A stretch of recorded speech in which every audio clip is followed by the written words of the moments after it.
Hello everyone, this is Lord Kern, and I am finally back with round 3 from Bragging Rights Tournament that took place, Jesus, like 3 months ago now.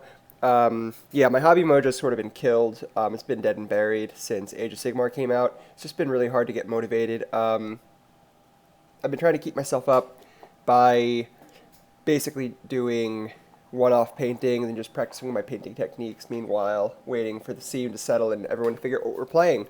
I've been test playing Kings of War and doing some painting for that as well. But I really haven't been able to get my interest up in Warhammer at all. I haven't watched many battle reports and obviously haven't recorded any. But I'm back with ETC this weekend. I figured I'm going to try to get the rest of my reports up from my ETC tournaments up quickly. And so expect hopefully a bunch of reports coming in over the next couple days if you are interested in getting your ETC mojo up and running in commemoration of the event going over in Europe. So without further ado, I will jump into this game. This game was round 3. My team, the Foul A team, was up against DGenX. We were on table 1, I believe, or maybe table 2, one of the top 2 tables. DGenX is a really good team, and after the draw, I was up against Daemons. So this is a slightly different list than what I have. I have played test games against it, and I felt pretty confident going into it. So we're going to see how it plays out.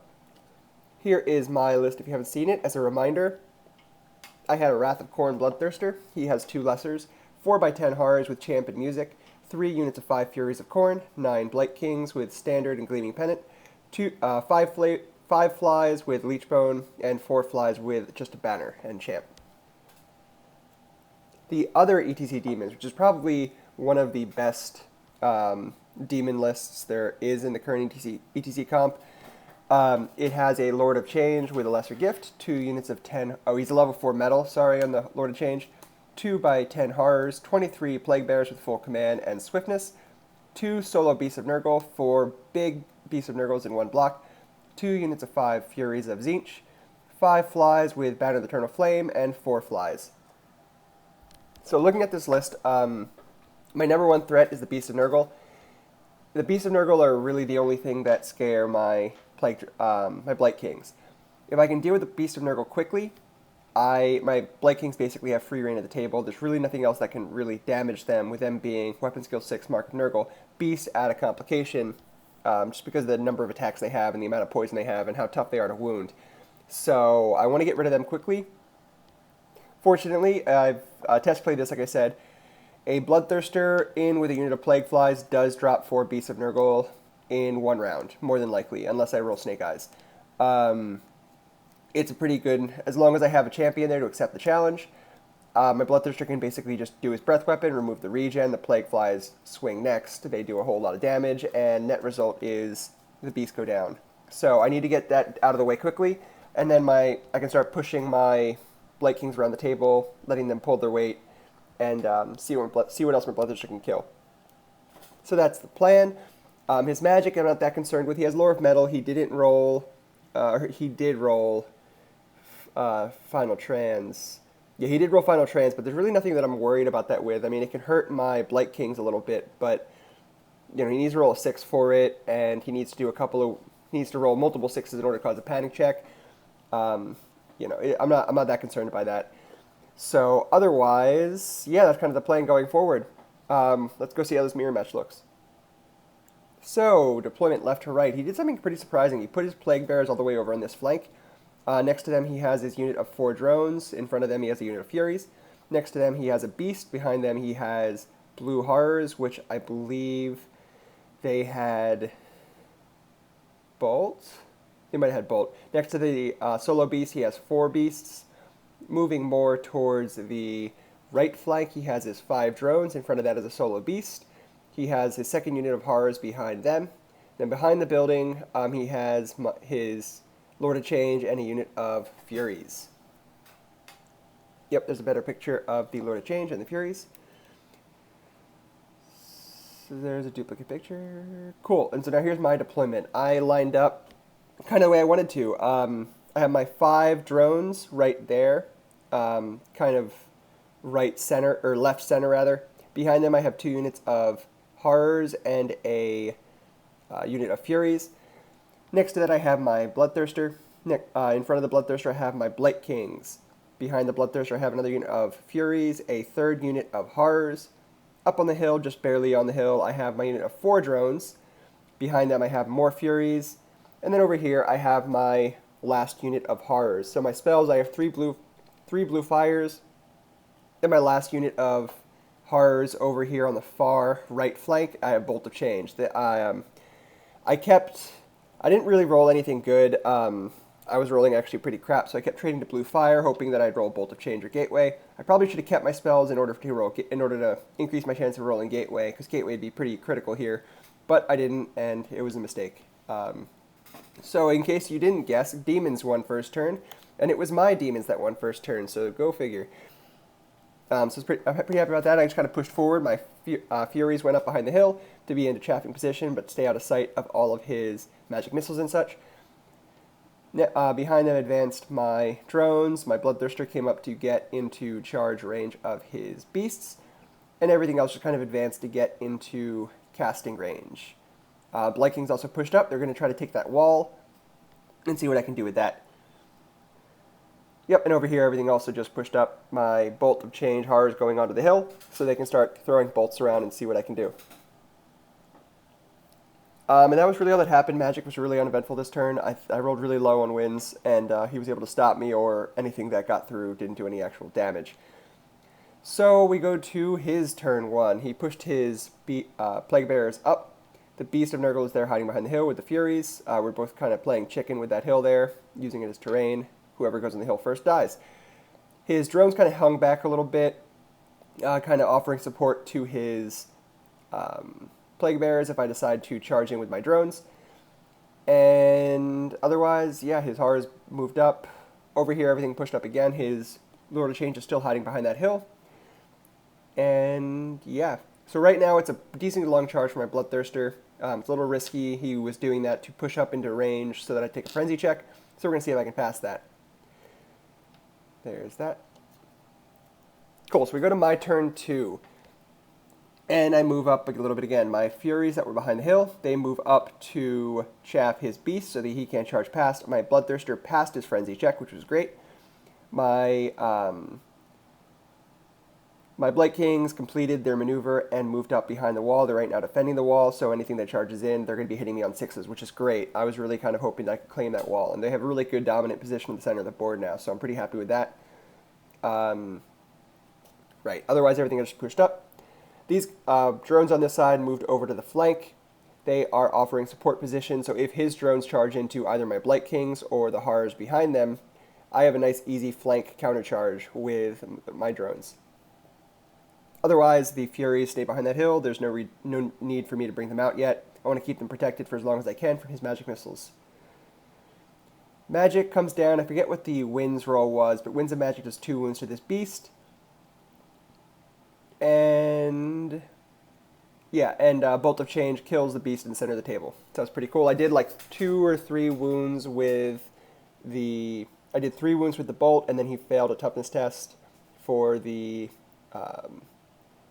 lore attribute of Zinch, or like whatever the fire thing is. He failed his toughness test, took another wound, that was it. It was pretty awesome. Got rid of the piece of chaff. And so we dive right into Demon's turn 2, and you will see a massive mistake that I made right here. So, I did not move my drones here smartly. I put them in a position where he could see part of my base with his Plague Bearers. He needed like a 9 to get it, but once I saw that he could see the unit around the hill, I was like, oh shit. Really kind of a game-breaking thing. If he missed it, it wouldn't have been a big deal, but he made it. He made the 9. Went into my flank, and it's just really, really bad shape for me now. My Bloodthirster's unsupported now. This unit's going to be bogged down for at least two turns and probably going to die. So, really critical mistake on my part. The drones over here charged past my Blight Kings into my Horrors, which was a mistake as well. This was really poor decision. I should have made them more behind the Blight King so that he couldn't have charged past, and just really use my Blight Kings to push away. He was able to make the charge. It was also a 9 or an 8 or something like that. With Swift Stride, it's a pretty good chance. So he was able to make the charge past and get behind my Blight Kings, which is really not what I wanted. After combat, there's just a better shot of that. He killed a couple of my flies, and I failed my reform check. So go to Daemon's turn 2, and without further ado, I did put these guys here for that reason. I charged into the flank of these Blight Kings, which he reformed after combat. He had moved up some horrors to chaff my Blight Kings, so my Blight Kings now countercharge them, try to take them off, and then I can see where I'm needed after that and see what happens. I'm probably going to have to overrun here because I do not want my Blight Kings against his beasts, so overrunning a decent distance will get me out of his arc, so I don't need to overrun that far to get out completely. And then my Bloodthirster, he can't go into the beast now. The beasts are going to bog him down forever, so I charge into this unit of horrors with his herald.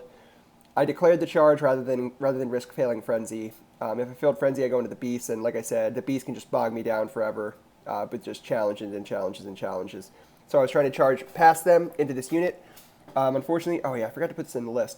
He has a Herald of Tzeentch as well, level 2, and that's in this unit, so that's also not a great decision. But I thought it was a better chance of doing that than me charging into the beast and just being bogged down with challenges. I don't know what they're showing. Oh yeah, so he continues to do some damage, and then by the end of this round, yeah, he kills the rest of the plague flies here. Those plague flies up there were not in combat. They just moved onto the hill in his turn, and I didn't have a picture of that. Here he challenged that with his hero. I killed him, obviously. He's steadfast. He stood. So, Daemon's turn 3. I was kind of getting a little loose with pictures here. At this point, the writing's kind of on the wall. So you can see kind of what he did. He charged his Plague Bearers into my unit of Horrors, took them off. The Flies also charged into a unit of Furies and took them off. His Beast charged into the flank of my Bloodthirster. And there was that. Over here in this combat, post-combat, he killed the rest of my Horrors and was able to reform in my turn. And I only have a couple guys left. He finally brought his Lord of Change out from behind cover, charged into the flank of my drones. And this is kind of spelling the doom of them. After combat, I'm left with only one fly left with one wound on him. So he's not really long for this world. So go to Daemon's turn 4. My Blight Kings take a charge on here. My idea is I kill them in this round, and then I can reform to face back towards his Plague Drones and his Lord of Change, and see if I can do any damage with that. Unfortunately, I rolled Snake Eyes, which is great. That was fantastic. I was really excited about that. So I killed all but a couple of them. I then rolled Snake Eyes for his break check, and his whole unit pops back up. So this is the last picture I got of the game. Basically, over the next 2 turns, my Bloodthirster kills the rest of his Beasts of Nurgle and eventually gets that unit of Horrors. But because he rolled Snake Eyes for his break check here, he was able to get into the rear of these Blight Kings with his Plague Drones and his Lord of Change, took off my Blight Kings. So in the net result, I only had my Bloodthirster left surviving at the end of the game. He had taken everything else I had off. So it ended up being a 20-0, which just was really, really disappointing. That mistake on turn 2 really cost me. Yeah, basically, by him making that 9-inch charge, by me giving him the opportunity to make the 9-inch charge, by allowing him to still see part of my unit, was just critical mistake. It was just completely unnecessary. There was no reason for me to do that. I should have been more careful with placement. If he doesn't make that charge, or if he can't even see the charge to charge it, then my Bloodthirster and my Blight Kings, or my Flies rather, can go into his beasts, take them off, and now the board center is cleared. The Blight Kings are free to run rampant. His Lord of Change needs to stay in check because of the Bolt of Change unit, and it really would have been a much bigger win on my side, probably at least a 12 or possibly even more. Fortunately, the rest of my team was carrying my weight. They put me firmly on their back, and we ended up winning this round anyway, so that was great. We won it pretty close. I think it was a final score of about 45-35, I think. Despite me getting 20, everyone else on my team won, and some of them won big. Jacob Branton won really big. And so we ended up winning the round, which was great. So that was the end of this round, end of day one. So going into day two, we are in first place, despite my best efforts to put us anywhere except for first place. We are in first place and on table one, playing Hobby Heroes with a bunch of really good players. So anyway, that's the report. I hope you enjoyed it and look forward to some more of them coming up soon. Thank you very much and have a good one.